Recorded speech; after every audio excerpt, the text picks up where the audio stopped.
Brain aneurysm तब आता है जब दिमाग की नसों में थोड़ी वीकनेस आ जाती है। तो उस वीकनेस के कारण वहाँ पे एक पाउच जैसा ये बन जाता है, जो जिसको ब्रेन एनेरिज्म बोलते हैं। तो ब्रेन एनेरिज्म्स होने के कारण काफ़ी हो सकते हैं। ये पैदाइशी हो सकता है। अ, जिन लोगों को हाई बीपी हो, जो स्मोकिंग करते हो, या कुछ ड्रग यूज ये करते हों, कभी कभी ट्रॉमा के बाद, और कभी कभी खानदानी ये बीमारी हो सकती है।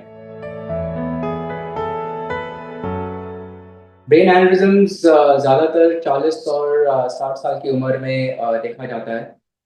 महिलाओं की संख्या परसेंटेज वाइज मर्दों से थोड़ी ज़्यादा रहती है। और जैसे मैंने पहले बताया, जो लोग स्मोकिंग करते हो, जिनकी लाइफस्टाइल अच्छी ना हो, हाई बीपी हो, या फैमिली हिस्ट्री हो, उन लोगों में ज़्यादा चांसेस हैं ऐसे एनेरिज्म होने के। ब्रेन एनेरिज्म के लक्षण ये हेडेक्स हो सकते हैं।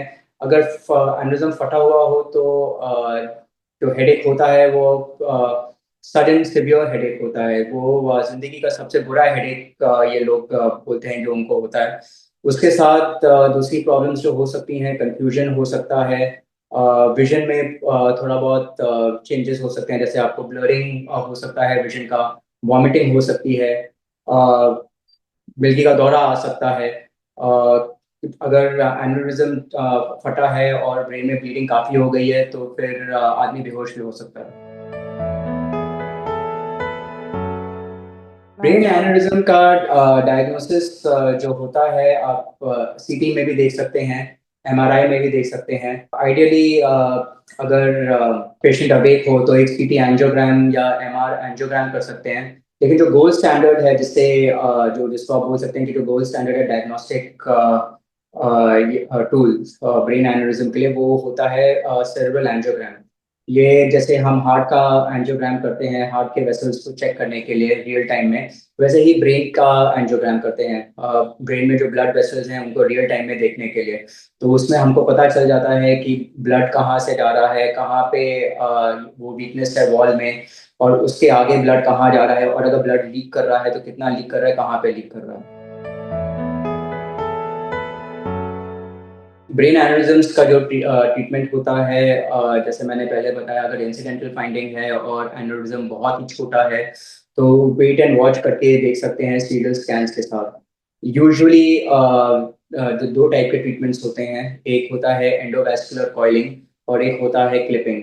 जो एंडोवैस्कुलर कॉइलिंग है वो मिनिमली इन्वेजिव प्रोसीजर होता है। जैसे हम ये हार्ट के जो खून की जो नसें होती हैं उनको ये एंजियोप्लास्टी करते हैं, तो ये भी उसी टाइप का होता है, जहाँ पे एक वायर ये एक बड़ी से खून की नस में डाल के पैर की दिमाग तक ये जाती है, और फिर वहाँ पे उस एन्यूरिज्म को आइडेंटिफाई करके फिर एन्यूरिज्म में एक पर्टिकुलर मटेरियल का कॉइल होता है, उसको डाल के एन्यूरिज्म को ये खत्म करते हैं। ये एंडोवैस्कुलर प्रोसीजर है। इसके अलावा ये हम ओपन सर्जरी करके, क्रेनियोटॉमी करके, ये स्कल के किसी एक हिस्से को निकाल के जहाँ पे एन्यूरिज्म है, और एन्यूरिज्म के गले को क्लिप कर देते हैं। इसका मतलब कि जो रास्ता है उसको बंद कर देते हैं। एक कुछ ऐसा नहीं है कि कॉइलिंग बेटर है या क्लिपिंग बेटर है। सब्जेक्टिव ये डिसीजन मेकिंग होता है। पेशेंट अपने डॉक्टर से बात करके डिसाइड कर सकते हैं कि क्योंकि दोनों प्रोसीजर्स के प्रोज और कॉन्स होते हैं।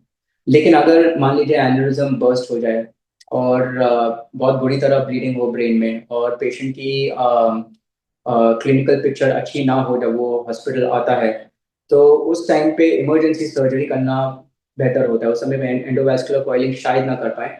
इमरजेंसी सर्जरी करना बहुत ही इम्पोर्टेंट हो जाता है, और उसके बावजूद जान को खतरा रहता है कुछ दिनों के लिए उसके बाद।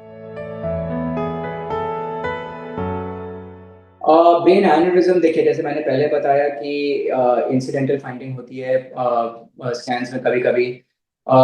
इसका प्रिवेंशन, अगर आप एक हेल्दी लाइफस्टाइल जिए, स्मोकिंग अवॉइड करें, बीपी को कंट्रोल में रखें, हेल्दी डाइट फॉलो करें, हेल्दी एक्सरसाइज फॉलो करें, तो फिर आप इसको थोड़ा बहुत प्रिवेंट कर सकते हैं। लेकिन कुछ लोगों में ये जिनमें जेनेटिक ये हिस्ट्री हो या फेमिलियल हिस्ट्री हो, तो उनमें वो खाली बस स्क्रीनिंग कर सकते हैं अपने ब्रेन का, लाइक स्कैन करा सकते हैं, सीटी स्कैन या एमआरआई स्कैन हर साल में एक आध बार देखने के लिए क्या कोई एनेरिज्म है या नहीं है।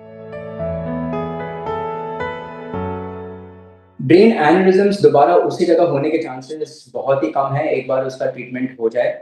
लेकिन अगर पेशेंट अपना हेल्दी लाइफस्टाइल नहीं अडॉप्ट करता है उसके बाद, फॉर एग्जांपल अगर उसको बीपी है या अगर वो स्मोकिंग का कंटिन्यू करता है या हेल्दी लाइफस्टाइल नहीं फॉलो करता है, तो फिर उसी ये वेसल के रास्ते में कहीं और पे भी एनेरिज्म हो सकता है।